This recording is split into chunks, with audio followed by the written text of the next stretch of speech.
इनके स्थान पर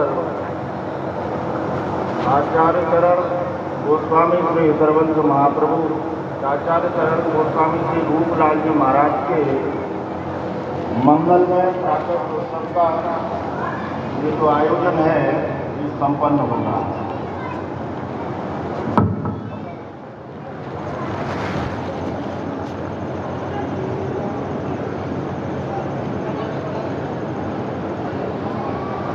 जिनका आज जन्मोत्सव है, आचार्य चरण श्री रूपलाल जी महाराज, इनको हमारे राधा वल्लभ संप्रदाय में महाप्रभु जी के तृतीय अवतार माना जाता है। प्रथम अवतार श्री हरवंश महाप्रभु, द्वितीय अवतार महाप्रभु जी के पौत्र श्री दामोदर जी महाराज और तृतीय अवतार श्री रूपलाल जी। इतने प्रतापी, इतने उच्च कोटि के आचार्य।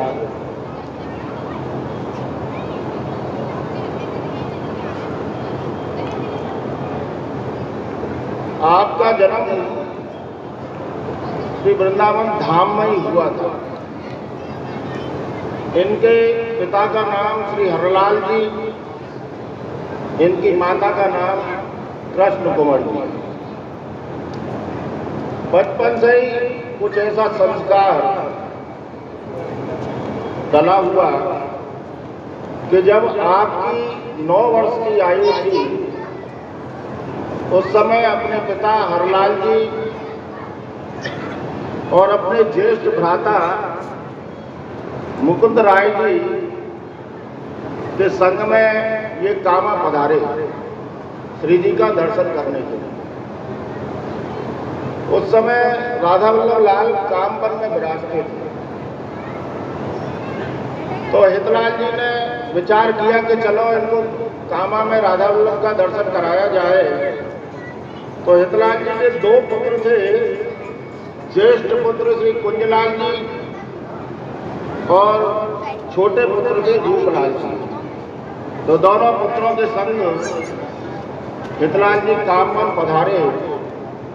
कामवन में जब दर्शन करते करते अचानक रूपलाल जी महाराज को ऐसा भाव आया कि उन्होंने जो है उनके जो पैर हैं अपने आप ही मंदिर की तरफ बढ़ने लगे। और जैसे ही आगे चलकर उन्होंने मंदिर के अंदर पांव रखने का प्रयास किया तो उनको सावधान कर दिया गया, उनको रोक दिया गया और उनसे कहा कि बोले भैया अभी तुम मंदिर में प्रवेश नहीं कर सकते क्योंकि अभी तुमने मंत्र दीक्षा तो ली नहीं है। और जो विधान है यहाँ का, वो यहाँ का ये विधान है कि जब तक मंत्र दीक्षा ना हो तब तक जो है तो श्री जी के मंदिर में उनके चरण नहीं छू सकते। ये यहाँ का विधान है। रूपलाल जी महाराज की बात को सुनकर बड़ा कष्ट हुआ उनको। मन में खिन्नता को लेकर चले गए और जाके सो गए। इनके ताऊ श्री कमल नयन जी महाराज उस समय सेवा अधिकारी, तो जब वो श्री जी में सम्मुख भोग के लिए जब गए तो राधा वल्लभ लाल बोले कमल नयन जी से, बोले भैया आज मैं प्रसाद नहीं पाऊंगा। बोले प्रसाद क्यों नहीं पाओगे? बोले आज मेरा जो जन है उसको सारी घटना बताई उनको कि आज उसके संग ऐसा ऐसा हुआ है और वो जो है थोड़ा सा भाव रुष्ट होकर वो अपने जाके सो गया है। उसने भी प्रसाद नहीं पाया तो फिर मैं कैसे प्रसाद पाऊंगा? मैं भी प्रसाद नहीं पाऊंगा। तो कमल नयन जी ने जब सबरे भाव को समझा तो दूसरे दिन ही हितलाल जी को बोले कि बोले भाई ऐसा करो कि आज इनको मंत्र दीक्षा दिलवा दो। तो कामवन में ही रूपलाल जी महाराज की मंत्र दीक्षा होके और उनको राधा वल्लभ लाल के चरण छुपाए गए। कामवन में श्री रूपलाल जी महाराज ने श्री जी के चरण छुए, बड़े प्रसन्न, बड़े भाव विभोर एक आध दिन रुकने के बाद में हितलाल जी महाराज दोनों पुत्रों के संग कुंजलाल जी रूपलाल जी के संग को लेकर वृंदावन की तरफ उन्होंने प्रस्थान किया। तो जब वो वृंदावन की तरफ प्रस्थान किया तो मार्ग में एक सांकरी जगह आई। वहां पर कोई एक मतवाला हाथी एक पागलों जैसी वो हरकत करने लगा। तो राह में जितने भी लोग मिल रहे थे चल रहे थे वो सबको टकराते हुए कितने ही लोगों को उस मतवाले हाथी ने घायल किया। लेकिन रूपलाल जी महाराज के ऊपर खरोंच तक नहीं आई। वृंदावन की तरफ प्रस्थान किया, वृंदावन आ गए। रसिक मंडलियों के संग उनका समय व्यतीत होने लगा, अपने हित धर्म का प्रचार करने लगे। और उन्होंने 11 वर्ष की अवस्था में सर्वप्रथम पद की रचना प्रारंभ की। 11 वर्ष की अवस्था में रूपलाल जी महाराज ने पदों की रचना का लिखना प्रारंभ कर दिया। और जब वो थोड़ी युवा अवस्था में पहुंचे, जब वयस्क हुए, तो उन्होंने हित धर्म की प्रचार के लिए वो वृंदावन से बाहर निकले। और पहला उनका जो पड़ाव पड़ा वो प्रयागराज, ये उनका पहला पड़ाव।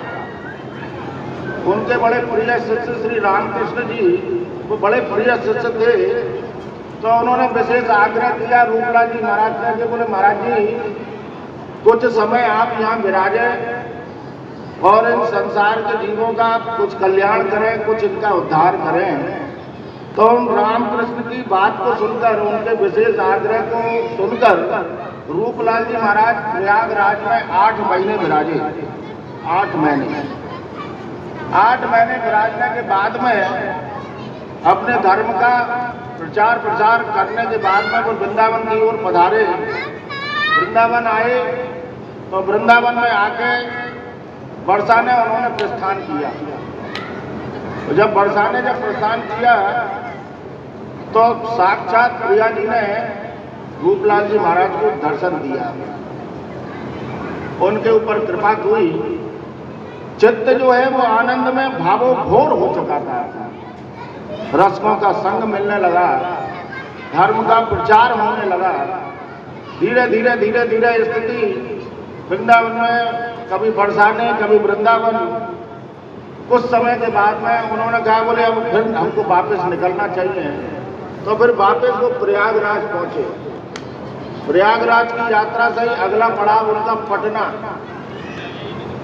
पटना में हरिहर नामक एक ब्राह्मण उनको मिले। और उन ब्राह्मणों को जब पटना में पधारे तो उस ब्राह्मण को ठाकुर जी ने संकेत किया, एक बाल स्वरूप, बाल विग्रह स्वरूप। तो हरिहर ब्राह्मण के यहाँ जो ठाकुर सेवा रहती थी तो उनसे ठाकुर जी बोले कि देखो भैया वृंदावन से आचार्य चरण पधारे हैं, तो तुम ऐसा करो कि मेरे स्वरूप को आचार्य चरण को स्वरूप ये उनको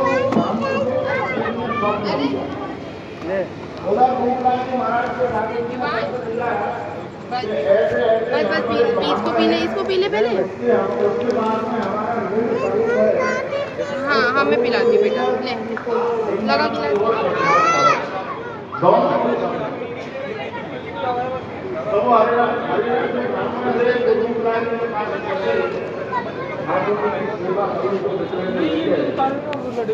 और उन्होंने जो है महाराज को वो ठाकुर जी का स्वरूप जो है समर्पित कर दिया। और ठाकुर जी का नाम क्या रहा? बोले राधा कांत जी महाराज। ये उनके जो सेवक ठाकुर हैं आज भी वृंदावन में बड़ी सरकार जो है, अपने बगल में जो बड़ी सरकार है उसमें जो सेवा विराज रही है, जो ठाकुर विराज रहे हैं वो राधा कांत जी महाराज हैं, जो रूपलाल जी महाराज के सेवक ठाकुर। उनकी सेवा आज भी बराबर निरंतर चलती है। तो जब सेवा मिली उनको तो एक उनको आश्रय मिल गया और उस आश्रय के माध्यम से वो धीरे धीरे उस भाव में और डूबने लगे। तो पटना से उनकी यात्रा वो है, आगे पड़ा पड़ा उनका गंगा सागर। गंगा सागर में कुछ समय व्यतीत किया। कुछ समय व्यतीत करने के बाद में जो उनका अगला पड़ा वो जगन्नाथपुरी पहुंचे महाराज। और पुरी जब पहुंचे तो जब उन्होंने वहां पुरी में जाकर जब जगन्नाथ जी का दर्शन किया और जब जगन्नाथ जी का दर्शन करने के बाद में वहां के पुजारी ने जब उनको प्रसाद देने का प्रयास किया तो रूपलाल जी महाराज ने प्रसाद नहीं दिया। जगन्नाथ जी को प्रणाम करके और जिस स्थान पर उनका डेरा डला हुआ वहां पे जाके उन्होंने वास किया। तो जो जगन्नाथ जी मंदिर के जो पुजारी थे उनको बड़ा विचार हुआ कि बोले बताओ इन्होंने जगन्नाथ जी का प्रसाद लेने से इनकार कर दिया, कैसे आचार इनके माध्यम से संसार के जीव को क्या प्रेरणा मिलेगी। तो उस पुजारी ने वहाँ जगन्नाथपुरी में जितने भी वहाँ के पंडा भैया थे सबको रूपलाल जी महाराज की चुगली लगाई कि देखो ये जो वृंदावन से आचार्य आए हुए हैं इन्होंने यहाँ पे मंदिर में दर्शन तो किए लेकिन जगन्नाथ जी का प्रसाद नहीं लिया। आप लोग सब इनकी निंदा करिए, इनका तिरस्कार करिए।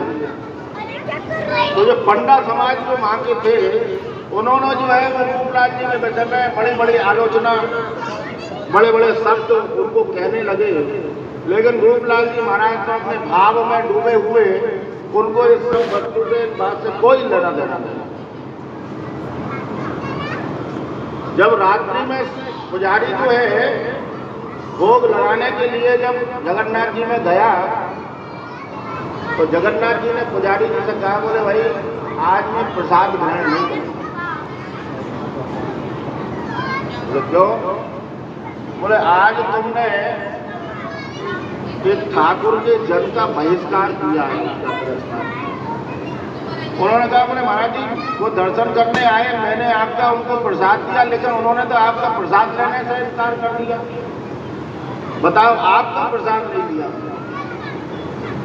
तो अब जगन्नाथ जी ने कहा बोले भैया इसमें उनका दोष नहीं है, वो अपने धर्म का पालन कर रहे हैं, अनन्य धर्म का पालन कर रहे हैं और वो जो है अपने इष्ट के अतिरिक्त किसी दूसरे का प्रसाद ग्रहण नहीं करते, ये उनकी अपनी निष्ठा है। तो अब मैं तुमसे एक बात कहता हूं कि कल सुबह जाकर उनसे उनसे क्षमा मांगो, ये मेरी आज्ञा है। और समस्त ब्रजवासियों से कहो कि समस्त ब्रजवासी उनसे जाकर क्षमा मांगे।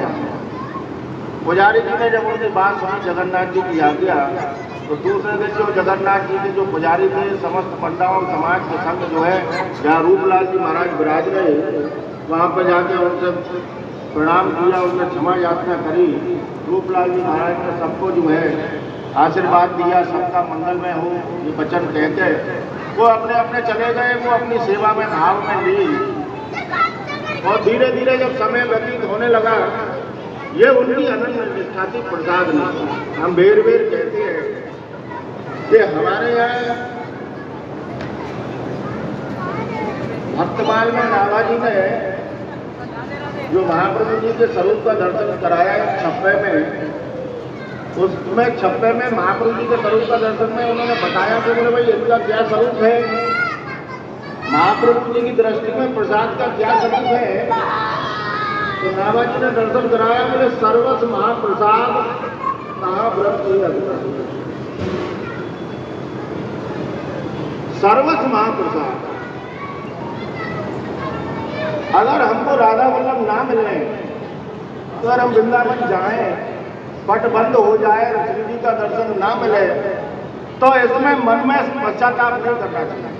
अरे बोले हम तो पट बंद हो गए, हमको तो श्री जी का दर्शन नहीं मिले। अगर श्री जी का दर्शन ना मिले और अगर श्री जी का प्रसाद मिल जाए तो समझना कि राधा वल्लभ लाल मिल जाए। प्रसाद में ही राधा वल्लभ लाल का दर्शन करना, ये महाप्रभु जी की जो अपने उपासना की जो रचनी थी यही रचनी थी। अभी नाभाजी को ये लिखना पड़ गया महाप्रभु जी के विषय में कि वो सर्वस्व महाप्रसाद कहाँ प्रसाद कहाँ व्रत के अवतार, सर्वस्व महाप्रसाद कहाँ व्रत के। महाप्रभु जी की दृष्टि में राधा वल्लभ लाल में और उनके प्रसाद में कोई अंतर नहीं। दोनों को एक ही स्थान पर उन्होंने विराजमान किया, एक ही। और इतना बड़ा प्रसाद को, इतना बड़ा स्थान प्रदान करना हम नहीं समझते कि किसी भी आचार्य ने इस प्रसाद को ठाकुर के तुल्य रखा हो, ऐसा किसी आचार्य ने किया। कि महाप्रभु जी नहीं ऐसा किया कि प्रसाद को ठाकुर के तुल्य रखा। तो वही महाप्रभु जी की जो कड़ी थी, उसी कड़ी का निर्वहन करते हुए श्री रूपलाल महाराज ने जो बोले भाई हम प्रसाद को अपने इष्ट का ही ग्रहण करते हैं, अन्य किसी का हम प्रसाद नहीं करते। ये उनकी एक निष्ठा, ये उनकी अनन्यता। अब आप देखिए कि लोग हमसे पूछते हैं, बोले महाराज जी अनन्यता का क्या स्वरूप होता है, अनन्यता का स्वरूप बताओ। अब आप देखो कि अनन्यता, अब हम उनसे कहे कि अनन्यता का उसको स्वरूप बताने बैठे हैं तो वो बेचारा समझ पाए कि नहीं समझ पाए, तो हम उनको छोटी सी बात में समझा देते हैं कि बोले भैया देखो अनन्यता का स्वरूप हो। तो उनको बोले कि एक दिन जो है ये पुष्टि मार्ग के जो गोस्वामी होते हैं, जिनको वल्लभ संप्रदाय भी कहा जाता है, तो एक दिन वो पुष्टि मार्ग गोस्वामी अपने दलबल के संग ब्रज की यात्रा पर निकले। 100-200 लोगों का काफिला, और गोसाई जी जो है पालकी में बैठे हुए तो ब्रज की यात्रा की तरफ जब निकले, ये पुष्टि मार्ग के यहाँ पे आचार्यों का यही स्वरूप है। इसलिए आप देखिए कि हमारे जो राधा वल्लभ संप्रदाय, जितनी भी संप्रदाय हुई हैं अभी तक, उन संप्रदायों में जिन जिन आचार्यों ने इन संप्रदायों को प्रकट किया, उन आचार्यों ने अपने को आगे रखा है संप्रदाय में और ठाकुर को पीछे रखा। वल्लभ संप्रदाय प्रवर्तक कौन, बोले वल्लभाचार्य जी महाराज। इसलिए वो जो संप्रदाय चली वो श्रीनाथ जी के नाम से नहीं, वो जो संप्रदाय चली जितनी भी ये सब संप्रदाय आचार्यों के नाम से चली। माध संप्रदाय माधवाचार्य जी, जिन्होंने जो है माध संप्रदाय की स्थापना करी। ये संप्रदाय किसके नाम पर चली, बोले माधवाचार्य। तो जितनी भी संप्रदाय चली, ये सारी की सारी संप्रदाय आचार्यों के नाम पर चली। लेकिन जब हमारे महाप्रभु के पास में जब लोग गए, बोले महाराज जी ये जो संप्रदाय है ये हरवंश संप्रदाय के नाम से इसको चलाया जाए। तो महाप्रभु जी राय के बोले ये जो है संप्रदाय हरवंश संप्रदाय के नाम से नहीं चलेगा। तो बोले फिर महाराज किसके नाम से चलेगा, बोले जिनका ये संप्रदाय है उसके नाम से चलेगा। बोले किसका संप्रदाय है, बोले राधा वल्लभ लाल का संप्रदाय। इसलिए जो संप्रदाय है ये राधा वल्लभ लाल के नाम से चलेगा। इन्होंने ठाकुर को आगे किया और खुद को पीछे किया, यही स्वरूप में अंतर है। तो जितनी भी उपासनाओं में उन्होंने आचार्यों ने अपने को आगे रखा, ठाकुर को पीछे रखा। तो जो वल्लभाचार्य, जो पुष्टि मार्ग के जो गोस्वामी हैं, इनकी जो स्थिति है वो क्या है, बोले यहाँ ऐश्वर्य की उपासना है। यहाँ पे ठाकुर से ज्यादा इनकी आप भगत होती है, इनकी सेवा से होती है। आपने तो दर्शन किए नहीं होंगे, कभी जाओ इनके पुष्टि मार्ग में, हम तो देख चुके हैं इनका। तो आप देखोगे आचार्य जो है ना, वो भोर में जो किसी वैष्णव को जल्दी से कहीं बाहर जाना है, तो वो जब तक अपने गुरु के यहाँ प्रणाम नहीं कर लेगा तब तक वो बाहर नहीं जाएगा। कहीं उसको 1-2 दिन के लिए, 2-4 दिन के लिए कहीं शहर से बाहर जाना है, तो सबसे पहले वो अपने आचार्य को प्रणाम करेगा। प्रणाम करने के बाद में फिर वो अपनी यात्रा के लिए प्रस्थान करेगा। ऐसा उनका अपने नियम है। तो आचार्य जो है वो 5 बजे है, उसको 5 बजे निकलना है। आचार्य अपने बिस्तर पे शयन कर रहे हैं, और जो है उनके शिष्य जो है, उनके जो साथ सेवक जो उनके संग में होते हैं, वो उनके चेहरे से थोड़ी सी चद्दर उठा देते हैं। वहीं पर उनको प्रणाम करके जो भी कुछ उनको भेंट बजावन करनी होती है करके, दंडोत करके अपनी यात्रा के लिए निकल जाते हैं। आचार्य को तो ये भी नहीं मालूम पड़ता है, जब सुबह उठते हैं तो उनको ये भी नहीं मालूम कि कितने लोग उसको प्रणाम करके चले गए। ये माने ऐश्वर्यता की उपासना है। तो वो पुष्टि मार्गी गोस्वामी जो है वो भी अपने दलबल के संग 100-200 लोग उनके संग चल रहे हैं। और अपने यहाँ के गोस्वामियों का स्वरूप क्या है? हमारे यहाँ की उपासना है वो उपासना ऐश्वर्य की नहीं, हमारे यहाँ की उपासना दीनता की उपासना। आप देखिए राधा वल्लभ गोस्वामी हो और एक पुष्टि मार्गी गोस्वामी हो, बेचारा राधा वल्लभ गोस्वामी होगा वो बेचारा सहज में ही निकल जाएगा, और ये पुष्टि मार्गी गोस्वामी अगर इनको कहीं जाना है तो 100-200 लोग इनके हों तब इनकी यात्रा आगे बढ़ेगी। ये स्वरूप है दोनों को।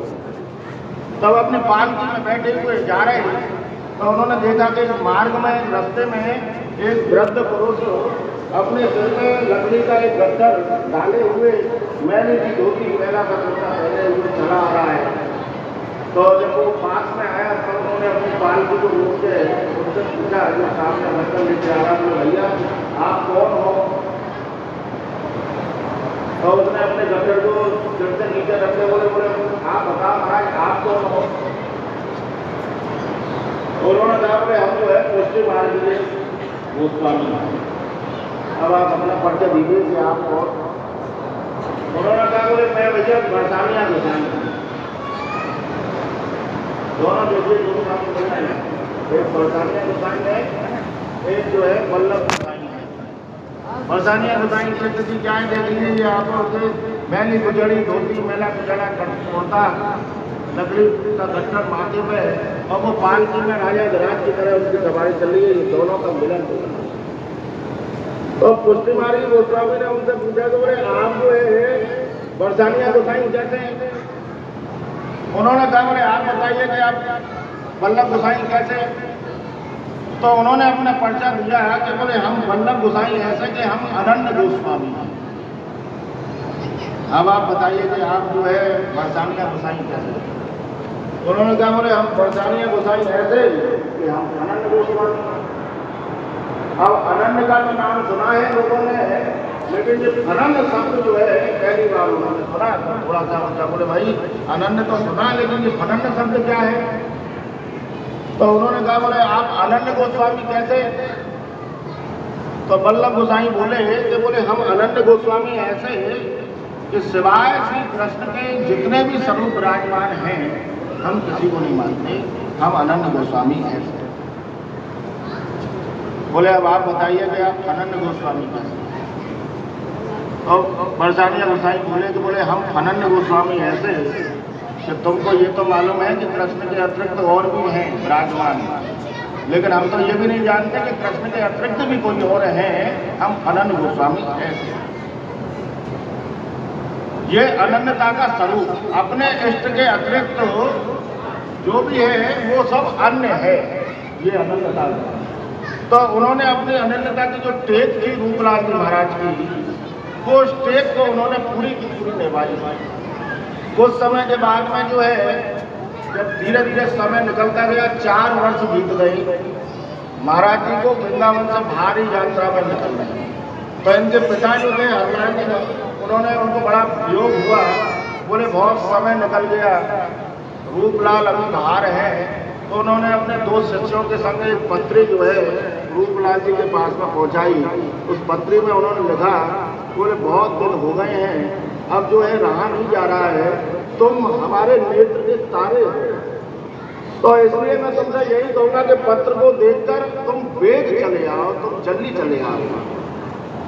वो जब पत्र पहुंचा रूपलाल जी महाराज के पास में, तो रूपलाल जी महाराज ने उस पत्र को देखते तुरंत जो है आगे जो उनको यात्रा करनी थी उसको स्थगित करके वृंदावन की ओर प्रस्थान किया। वृंदावन की ओर प्रस्थान करने के बाद में वो कुछ समय के बाद में वृंदावन पहुंचे। वृंदावन पहुंचने के बाद में बरसाने गए, बरसाने में उन्होंने लीला वगैरह करी। कुछ समय ब्रज में व्यतीत हुआ तो इनके रूपलाल जी महाराज के एक शिष्य थे जो भड़ौच में रहते थे, जिनका लल्लू भाई नाम था। तो उन्होंने आके वृंदावन में आके महाराज से प्रार्थना करी कि बोले महाराज जी मेरी एक अभिलाषा है कि मैं एक पधरामनी करूँ आपकी। महाराज ने उसको स्वीकृति दे दी। लल्लू भाई स्वीकृति लेकर चले गए। लल्लू भाई ने मैं पधरामनी की तैयारियां शुरू करी।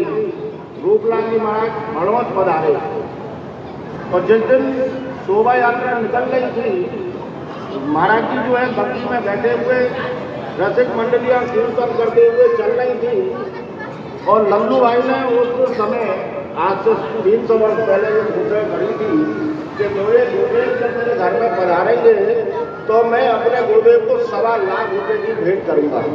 ये उसने घोषणा करी लगी। गुरुदेव बैठे पालकी में शोभा यात्रा प्रारंभ हुई। चारों तरफ सड़क के दोनों ओर जन समूह उनका दर्शन कर रहा था। तो जब कुछ दूर उनका रथ निकला पहुंचा तो वहाँ पे एक गरीब वृद्धा बेचारी वो आगे उन्होंने पूछा, बोले भाई ये क्या हो रहा है, किसकी सवारी निकल रही है? तो उस गरीब वृद्धा से लोगों ने कहा, बोले भाई ये लल्लू भाई के गुरुजी हैं जो वृंदावन से आए हैं और ये लल्लू भाई के घर पर जा रहे हैं। आज उनकी यहाँ गुरु की पधरावनी हो रही है और लल्लू भाई का ये संकल्प है कि मेरे गुरु जब मेरे घर में पधारेंगे तो मैं अपने गुरु को 1.25 लाख रुपए की भेंट करूंगा। तो जब उस बुढ़िया ने उस बात को सुना उधर रख जा सकता है भाई, बोले हाँ भाई बड़े लोग हैं उधर रखो और बड़े आदमियों से ये जाएंगे, हम जैसे गरीबों के पास कहाँ आएंगे। ये जब उसने बात करी तो उस समय रूपलाल जी महाराज का जो डोली थी वो वहीं पास में ही खड़ी हुई। तो उस बुढ़िया के जो शब्द थे उस शब्द को महाराज जी ने सुना। तो महाराज जी ने अपने रथ वाले से कहा, बोले भैया इस रथ को यहीं रोको और उस रथ में से रूपलाल जी महाराज उतर कर उस बुढ़िया के पास में गए। बोले पता तेरी बुढ़िया कहाँ है, हम वहाँ चलते हैं। कल्पना में भी नहीं सोच सकती थी वो बुढ़िया है। वो रूपलाल जी महाराज जो है उसकी कुटिया में गए। उसने बेचारी ने जैसे भी जो भी कुछ बन पड़ा उनकी सेवा पद को बोल उसको अर्पण करने के बाद में उधर जो शोभा यात्रा जो आगे बढ़नी थी उसमें थोड़ा विलम्ब हो रहा था। तो लल्लू भाई ने भिजवाया कि बोले भाई बड़ा देर हो रही है, सवारी कहाँ रुक गई है? तो लोगों ने उनसे कहा, बोले महाराज की बात ऐसी है कि जो गुरुदेव हैं वो मार्ग में एक बुढ़िया की कुटिया में चले गए हैं, इस कारण विलम्ब हो रहा है सवारी। तो लल्लू भाई ने कहा, बोले अरे बोले महाराज जी बुढ़िया की याद कैसे चली गई? मैंने उनको अपने यहाँ पधरावनी के लिए आमंत्रण दिया है और मैं उनको 1.25 लाख रुपए भेंट करूंगा। वो महाराज बुढ़िया के कैसे चले गए? उनको तो यहाँ आना था। तो लल्लू भाई की इस बात जो लल्लू भाई की जो बात थी ये महाराज तक पहुंची। तो लल्लू भाई की बात को जब महाराज जी ने सुना तो उन्होंने बड़ा विचार किया। बोले भैया 1.25 लाख रुपए तू अगर हमको भेंट करेगा तो तुम्हें 1.25 लाख का मतलब तू हमको खरीद थोड़ी देगा। तो 1.25 लाख रुपए भेंट करेगा तो इसका मतलब तेने हमको खरीदा नहीं है, हमारी मर्जी हम जहाँ जाए। यही स्वरूप है आचार्य का। हम जो है जो गुरु है जो आचार्य है वो किसी का गुलाम थोड़ी है। कोई पैसे वाला कितना भी बड़ा पैसे वाला हो, गुरु का स्वरूप वही कि किसी के आगे वो नहीं, वो अपने स्वरूप में बना रहे हैं, खरीद थोड़ी लेगा पैसे वाला। तो उन्होंने कहा बोले 1.25 लाख रुपए भेंट करेगा तो क्या उसने हमको खरीद लिया है। उसी समय पालकी में बैठे बोले अब हमको इस लल्लू भाई के घर नहीं जाना है, रथ को वापस लो। रथ वापस हुआ। महाराज जी जो है अपने बैठ के वृंदावन की ओर प्रस्थान किया। महाराज वृंदावन आ गए। लल्लू भाई को मालूम पड़ा कि महाराज को अपने रथ को रवाना करके वृंदावन की ओर प्रस्थान कर रहे हैं। महाराज जी वृंदावन आ गए। 2, 4, 5, 10 दिन के बाद में लल्लू भाई भी दौड़े दौड़े वृंदावन आए। बोले आप महाराज यात्रा को बीच में छोड़कर आ गए। बोले भाई लल्लू भाई तुम हमको 1.25 लाख रुपए भेंट कर रहे थे तो तुमने क्या हमको खरीद लिया 1.25 लाख रुपए? इसलिए जो है हम आ गए। तो लल्लू भाई बोले महाराज जी मैं तो ये संकल्प ले चुका हूँ, ये 1.25 लाख रुपए आपको भेंट देनी है तो मेरा ये संकल्प है और भेंट तो आपको लेनी पड़ेगी। महाराज जी ने कहा भाई भेंट तो हम तुम्हें स्वीकार करेंगे नहीं। वो बड़ा गिड़गिड़ाए, बड़ा बोझ हुआ। तब महाराज जी ने कहा बोले देख भाई हम तो तेरे भेंट को स्वीकार करेंगे नहीं, अगर तुझको इस भेंट को सेवा में लगाना है तो तू एक श्री जी के मंदिर का निर्माण करवा देगा। तो जो 1.25 लाख रुपए जो लल्लू भाई ने दिए उस 1.25 लाख में से आज जिस मंदिर में राधा वल्लभ लाल विराज रहे हैं ये लल्लू भाई के उसी 1.25 लाख रुपए में से बना हुआ ये मंदिर है जिसमें आज राधा वल्लभ लाल शेष राशि जो बची वो 1.25 लाख में से तो लल्लू भाई ने जो है अपने गुरुदेव के यहाँ जो राधा कृष्ण जी का मंदिर जो छोटी कटरा में जो मंदिर है शेष राशि का इस मंदिर का निर्माण और धीरे धीरे आगे महाराज जी की यात्रा चलने लगी तो कुछ समय के बाद में जो ब्रजमंडल था ये राजस्थान दरबार के अधीन हो गया।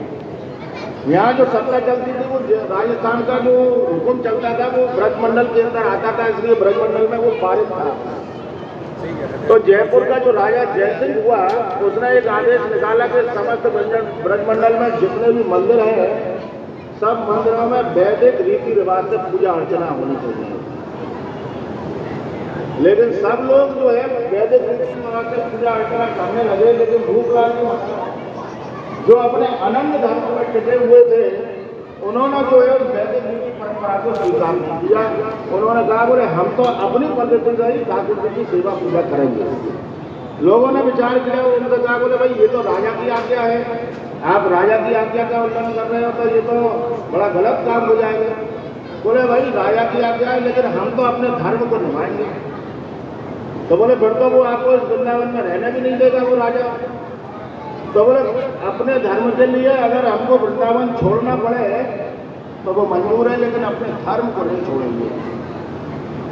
और वही हुआ कि राजा के जो सिपाही थे तो रूपलाल जी महाराज को गिरफ्तार करने के लिए जब आए तो ब्रजवासियों ने रूपलाल जी महाराज को, उनको मालूम पड़ा तो रूपलाल जी महाराज को बरसाने के रास्ते दिल्ली उनको पहुंचा दिया। बोले महाराज आप यहाँ सुरक्षित हो। लेकिन वो जो राजा था वो उनको दिल्ली में भी जो है प्रताड़ित करता रहता है। तो कुछ समय के लिए वहां से जो है एक दीवान थे, उन्होंने जो है उनको कुछ समय के लिए प्रयागराज पहुंचा दिया।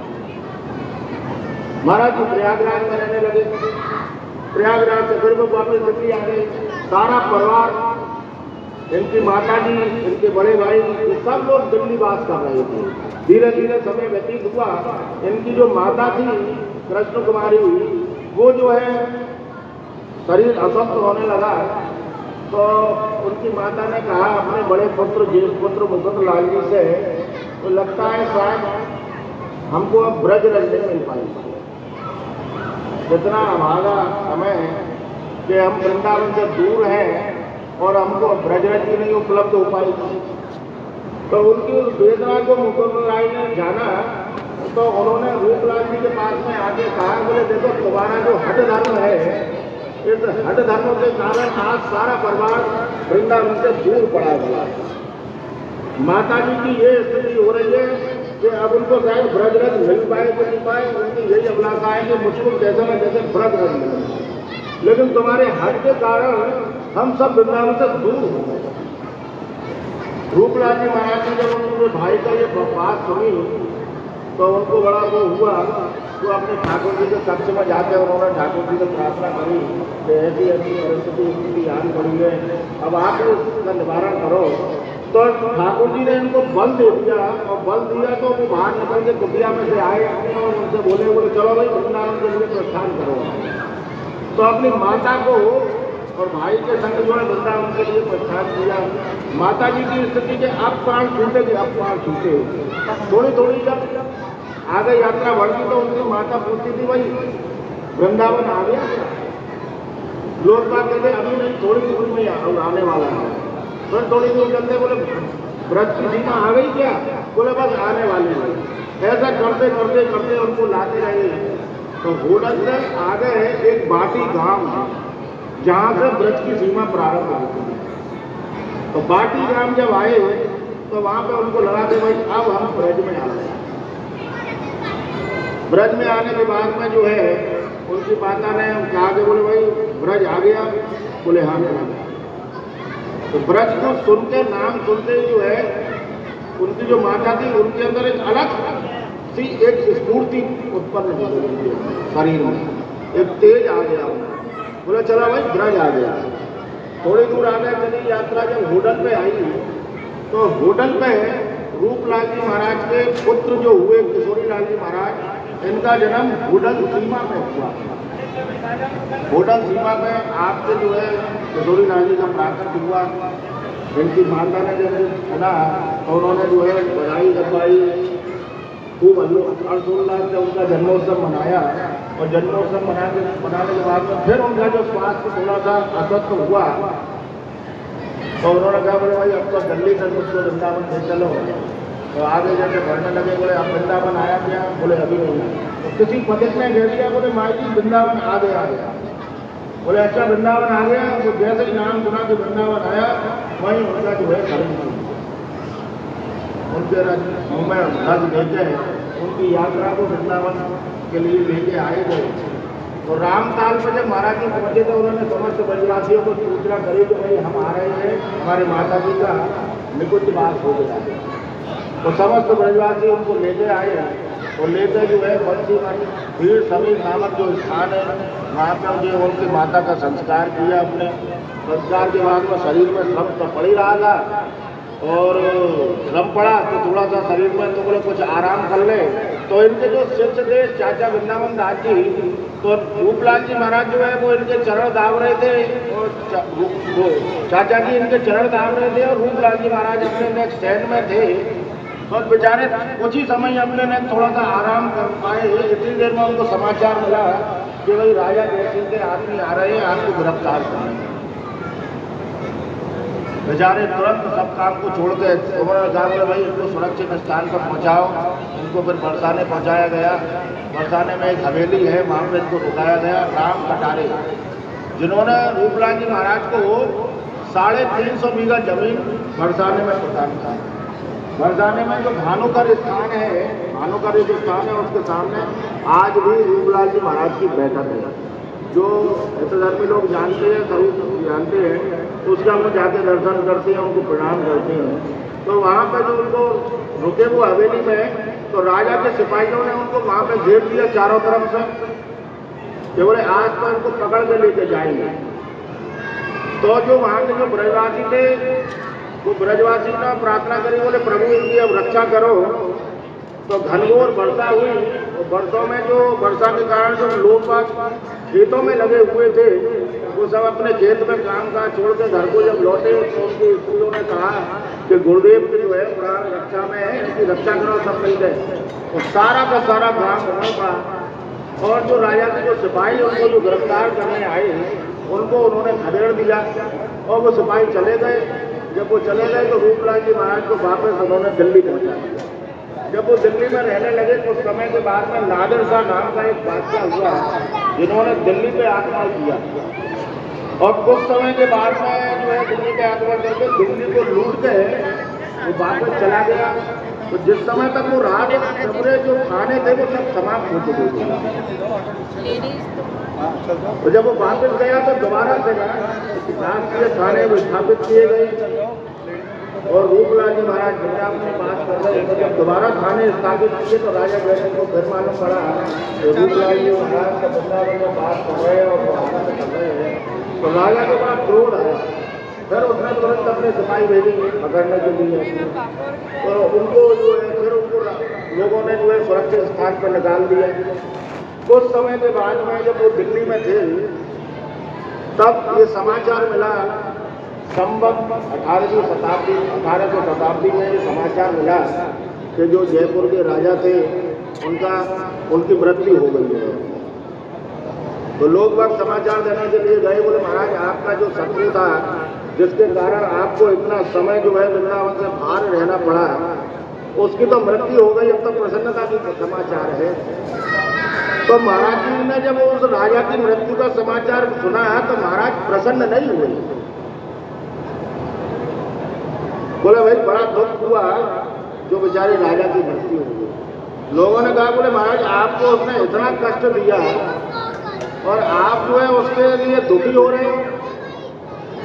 बोले भैया बात ऐसी है वो अपने धर्म का पालन कर रहा है, वो अपने धर्म का पालन कर रहा था, मैं अपने धर्म का पालन, इसलिए मैं इस राजा को दोष नहीं दे सकता। तो बोले ठीक है महाराज अब तो गए, अब तो वृंदावन की ओर पधारो। तो वृंदावन आए। तो वृंदावन आने में जो है जब जयसिंह के बाद में महाराजा ईश्वर सिंह को इस गद्दी पर विराजमान किया गया। जयसिंह के बाद में ईश्वर सिंह बैठे इस गद्दी पर। तो सल्तनत ने जो है दिल्ली सल्तनत ने इनको दिल्ली बुलाया, राजा ईश्वर सिंह को ये दिल्ली पधारे। दिल्ली में जब गए तो वहाँ पे जो है जो वहाँ के राजा ने वृंदावन समाचार भेजा और रूपलाल जी महाराज को बुलाया। रूपलाल जी महाराज फिर दिल्ली पधारे वो जो राजा ईश्वर सिंह थे उन्होंने जो है उनका बड़ा मान सम्मान किया रूपलाल जी महाराज का, और उनसे काफी गांव बोले हम आपको भेंट करना चाहते हैं। तो रूपलाल जी महाराज ने कहा कि भाई मैं कोई गांव भेंट में लेना नहीं चाहता। बोले अगर तुम मुझको कुछ देना ही चाहते हो तो बस इतना कर दो कि मैं जो अपनी रसनीति जो मेरी रसनीति है मैं अपनी रसनीति से अपने इष्ट की सेवा भजन भाव में करता रहूं, अगर कुछ देना चाहो तो यही बता। राजा ने उन बात को स्वीकार किया और स्वीकार हुआ तो धूमधाम से जो है वो प्रसन्नता के साथ रूपलाल जी महाराज वृंदावन पधारे। वृंदावन पधारने के बाद में ज़्यादा समय वृंदावन वास नहीं कर पाए। 2-4 महीने के बाद में ही संवत 1801 में रूपलाल जी महाराज ने लीला में प्रवेश किया। सेवा कुंज जो स्थान है ये उनका स्थान लीला में प्रवेश पाया। आप जाओगे ना तो वहाँ जो सरोवर कुंड है, कुंड के पास में रूपलाल जी महाराज की बैठक हुई और इनके पास में इनके जो सिद्ध जो चाचा वृंदावन दास हुए उनकी बैठक है इनके पास। दोनों गुरु और सिद्ध जो है वो पास पास में विराजमान है। गुरु की दृष्टि जो है वो सिद्ध पर पड़ रही है। ये उस स्वरूप का दर्शन है, क्योंकि चाचा जी ने कोई साधारण नहीं थी। चाचा जी का जो नाम पड़ा वैसे इनका नाम वृंदावन दास था, लेकिन रूपलाल जी के जो पुत्र थे किशोरीलाल जी उनसे अवस्था में बड़े थे वृंदावन दास, तो वो नाम लेके बोल नहीं सकते थे। तो बोले इनको किस नाम से पुकारा जाए? तो रूपलाल जी महाराज ने किशोरीलाल जी ने कहा बोले भाई तुम इनको चाचा नाम कहते पुकारा था। वो ऐसे चाचा नाम डला के वो चाचा जगत के चाचा हो, चाचा बेटा। तो ये जो है पास में गुरुदेव के पास में जो अपने छोटी सरकार में जो मंदिर है उसके नीचे तहखाना है आज। ये चाचा वृंदावन दास जी का निवास स्थान, यहीं पे उन्होंने वास किया, यहीं पे उन्होंने कितनी वाणियों की रचना करी। ये ब्रज प्रेमानंद सागर ब्रजमानंद सागर की रचना किसी तहखाने में बैठते तो वो वहीं वास करते थे गुरुदेव के पास में। तो बहुत कुछ ठाकुर जी को कुछ पद पदार्थ सुनाना चाहते लेकिन उनकी वाणी बोल नहीं पाती। तो वो गुरुदेव के पास में आकर कहते थे बोले महाराज बोलना चाहता हूँ लेकिन वाणी बोल नहीं पाती। इससे तो बढ़िया ये शरीर हमारा मिट जाना चाहिए, शरीर को छोड़ देना चाहिए। बोले महाराज सुनाना चाहते हैं सुनाई नहीं, बोल ही नहीं पाती। तो बेर बेर एक बुलाना था रूपलाल जी के पास में आके वो बोलते थे। तो एक दिन रूपलाल जी महाराज ने बड़े भाव बोल दिया, बोले भैया अगर तू नहीं रहना चाहता है तो जाके जमुना जी में कूद के मर जा।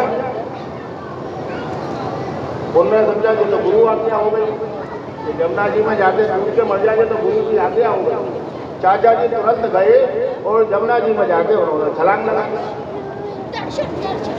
अब जब छलांग लगाई थी तो तैरना उनके पास नहाता नहीं था, तो पानी के वेग से और बहते बहते वो मानसरोवर के निकट पहुंचे, बहते बहते। क्योंकि उस समय जो यमुना थी वो यमुना का स्वरूप मानसरोवर के पास का होकर हो जाती थी। हमारे यहाँ भगवत रसुल ने कहा ना, बोले यमुना का स्वरूप कहता बोले प्रथम कुंडलाकार। यमुना जी जो है पहले आज से 250-300 वर्ष पहले वृंदावन के चारों ओर तब जो है यमुना के सारे जो है वो मानसरोवर पर पहुंचे तो प्रिया जी में विराज रही थी। तो उन्होंने ललता जी से पूछा, बोले भाई ये कौन व्यक्ति जा रहा है? बोले पता नहीं जो है वो ऐसे बंदे कोई बह रहा है। बोले ये तो मेरे द्वार पे आ गया है, तो इसकी प्राण की रक्षा होनी चाहिए। मेरे द्वार पे आया है, कैसे ऐसा हो जाएगा कि इसकी प्राणों की रक्षा करो। तुरंत जो है वो ललता जी को भेजा। ललता जी ने जाके उनको बीच में से निकाल के लेके आई, प्रिया जी के सम्मुख विराजमान किया। अचेत अवस्था में थे, उनको थोड़ा छीटे बीटे मारे, चेतना आई। तो उन्होंने कहा बोले भाई कैसे? तो वाणी मुँह हो गई थी, बोल नहीं रही। तो ललता जी ने कहा बोले महाराज जी बोलना तो ये चाहते हैं लेकिन वाणी मुँह है, कुछ बोल नहीं। अच्छा, तो प्रिया जी ने जो है उनके ऊपर कृपा दृष्टि करी, चरण जो है उनको स्पर्श कराया। चरण स्पर्श कराते वाणी जो है वो चाचा जी के हृदय में कूद गई और वही चाचा जी जगत के चाचा बने तो ये ऐसा स्वरूप मिलता है कि दोनों का दोनों गुरु और शिष्य का जो स्वरूप है वो आप सेवापुर में दर्शन करें। आगे तो क्या है, लता बताओं के कारण उनकी जो बैठक जो उनकी खोज में वो दर्शन नहीं हो पाता है चाचा जी जी का, लेकिन रूपराज जी महाराज की बैठक का दर्शन होता है। बहुत से जो रजत प्रेमी को जानते हैं वो वृंदावन जाएंगे तो महाराज की बैठक में प्रणाम करेंगे। तो वो दोनों स्थान जो है आज वहाँ विराजमान है, ये उनके ऐश्वर्य चिन्ह है। तो ऐसा जो आज का जो पावन दिन है, पवित्र दिन, आज के उनके मंगल में जन्मोत्सव पर आप सब लोग आए। आप सबके ऊपर जी की कृपा जैसे बनी रहे, ऐसी हम जी की प्रार्थना करते